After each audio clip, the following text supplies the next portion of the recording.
everyone. Well, let's make another sheet for teachthissheet.com. Today we're going to do a business English idioms page, and we're going to be doing this as a close activity. So the first thing we're going to need is some phrases that we can put into sentences in the close activity. So let's get a few of those. So I think for that part, we can basically, let's grab some from Copilot first. They had, sorry, one second. There we are. So we'll just use the thing here. I need a list of 20 business English idioms. So we're not going to be using 20, of course. That's far too many for any type of activity or any kind of, or any learner really. I mean, idioms are already difficult. And if you're thinking about teaching 20 of them, there's no way people are going to remember 20 at the end of the lesson. So we'll get a list of 20. We'll choose maybe 8 that we want, and maybe we won't use all of these or many of these. We'll see as we go. And we want to choose idioms that are actually used on a fairly frequent basis, because the other thing with idioms is that they need to be used often to be remembered. So let's insert a text box here for the top of our close activity. Do we want to get anything fun? Nah. Or should we do it as a table? Maybe a table would work best for this one. So if we're going to do 8, there we go. So maybe we'll do touch base, which is a common one that I hear all the time in my life, in my meetings that I go to. Bottom line is okay, could be used. I don't mind bottom line.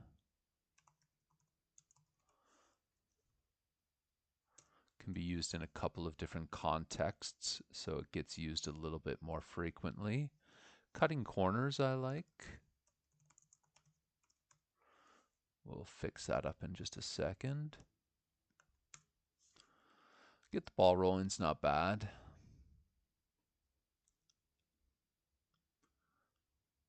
In or out of the loop is good. Oh, there's touch base.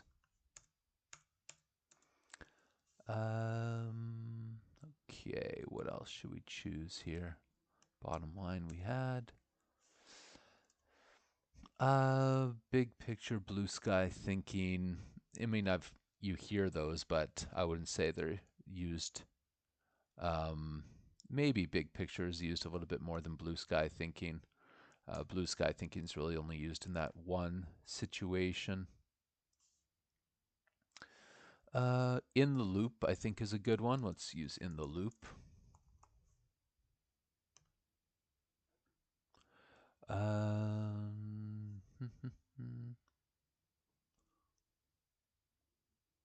Same page. Stay on top of things. That's not bad. Stay on top of things. Put that here. Stay on top of things. Just check, make sure we're not doubling up on the meanings of some. Yeah, see, in the loop and stay on top of things kind of have a similar meaning. So I think I'll choose a different one just so it's not confusing which one to put in each space on the close activity. Raise the bar, no. Red tape, no. Think outside the box. Get on the same page is okay. Maybe we'll put that one here. The same page.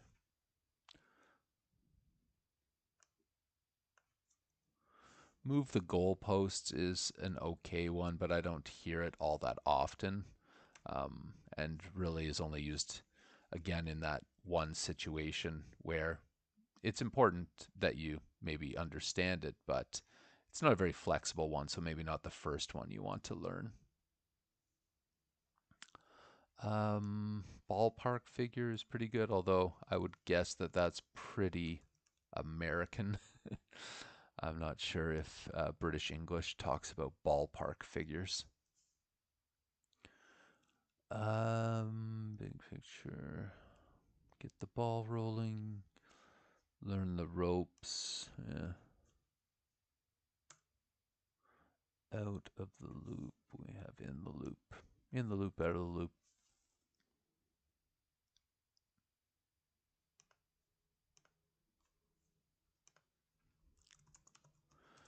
Would like 20 different business English idioms. Wow.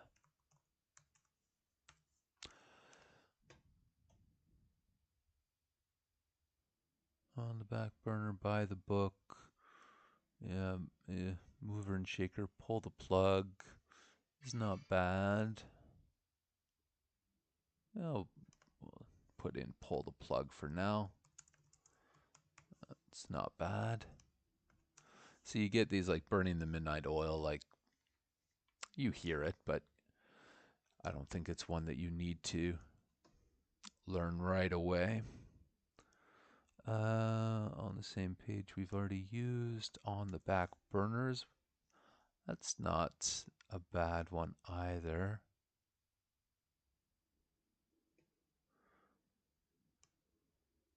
Maybe if I'm spearhead. Spearhead's not bad. I might use spearhead. That's one that I hear quite a bit, but I've not really seen people teach too much. I wonder if there's a reason for that. I wonder if maybe people don't say spearhead anymore. I know they do, but maybe you're not supposed to say spearhead. I'm not sure. What's the game plan? Yeah, game plan. Let's replace that with game plan, and then I'll do some research on my own time about spearhead, and maybe that'll be in the next one. Okay. So we've got our 8 idioms now. It doesn't really matter which ones we choose, but we just want to make sure that our students are learning something that they can apply and that they're happy learning. So let's turn all these to lowercase.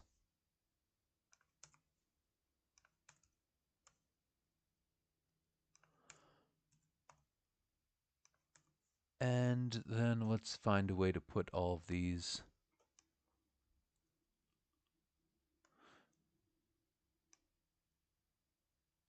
go.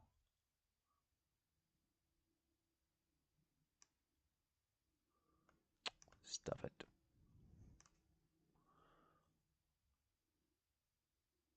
Oh, really? Can we get that on there? Ah, it's just, maybe we can just get rid of get and then move that one over. Make this one just a little bigger. That looks nice. Okay. So we've got our idioms. We just want to expand these a little bit so they don't seem quite so crushed. There we are. All right, and let's put those, what do we think? Yeah, center aligned. Okay, so we're going to take these business English idioms and we're going to put them into a close activity. Now, a close activity, in my opinion, should not be something that takes a lot of time. I like to make my close activities as easy, short as possible, and hope that the students finish it quickly, easily, without too much pain on their part. And the way that we can do that is to add certain elements to our close examples to help the student. So let's do one here. We'll pick one at random because we don't want to do them in an order. Um, we'll do number one. Do you ever cut corners at work? So, of course, we're going to take cut corners out of there afterwards. So, you don't want to just leave it at that. I mean, do you ever touch base at work? Do you ever pull the plug at work? Do you ever, a student would maybe think like, oh, anything could go in there. And it could, right? You don't want to, in my opinion, depend on just their knowledge of the grammatic part of the language in order to get the correct answer. You want to give them some help. So let's write a little bit more here. Do you ever cut corners at work? Um, have you ever seen other people um, take the easy way out is kind of another expression. Um, so let's get a little definition here. Definition for cut corners. Just see if we can use any of that. Ooh, there you go. Easiest, quickest, and cheapest way. Have you ever seen other people try to do things in the easiest and quickest way, even if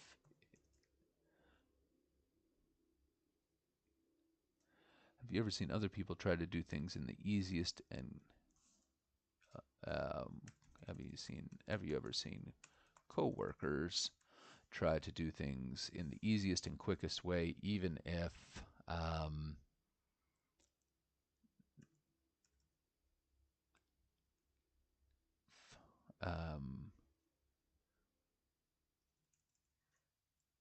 you ever seen coworkers do things in the easiest, quick, and quickest way?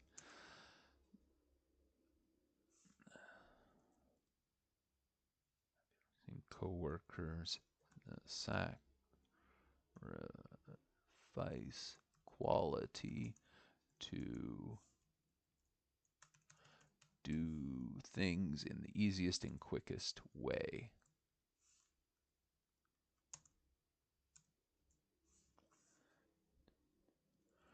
To do their work in the easiest and quickest way.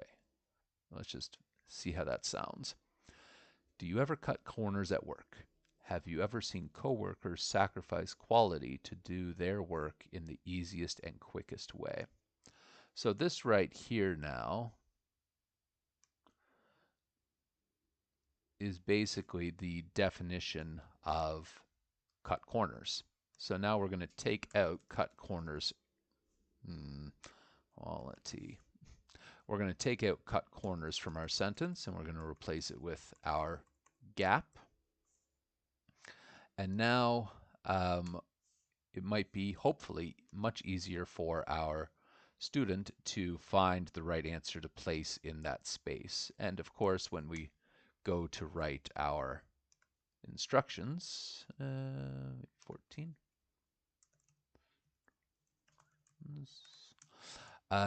we can tell them this.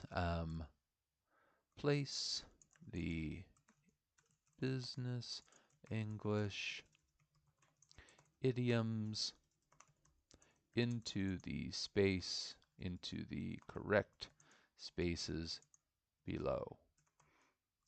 The words that are bold and underlined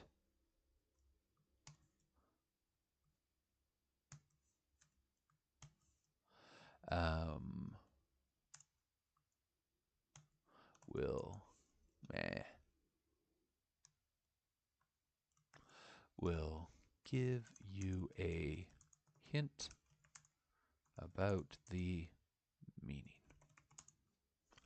Right, so we've written our instructions, so now students know why some words are bold and underlined, and hopefully they're able to put in the right word. And we're going to change that to cut corners so that it fits in grammatically as well.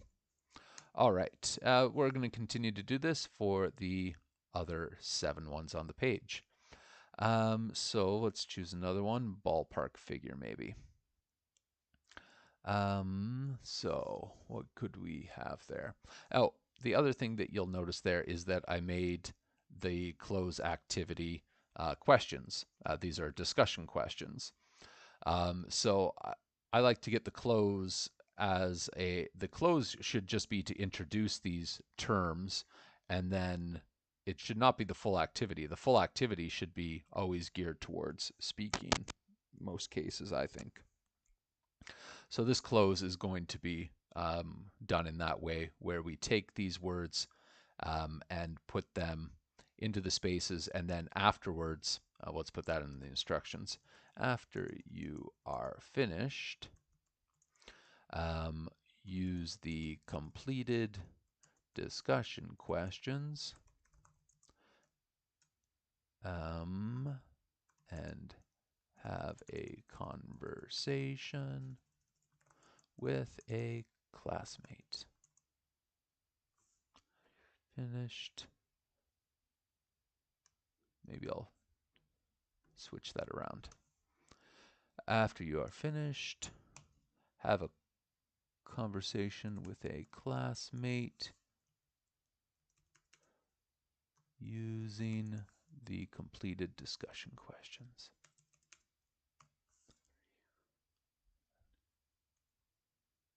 There we go. So that's how I'm going to make this close activity. I'll do the rest off afterwards, and I will post this to teachthisSheet.com, and you'll be able to find the completed sheet there. So hope it helps somebody. And of course, it'll be posted in a doc format too. So if you want to change any of these idioms or you want to change any of the discussion questions, you will be able to. That's all for now. Bye.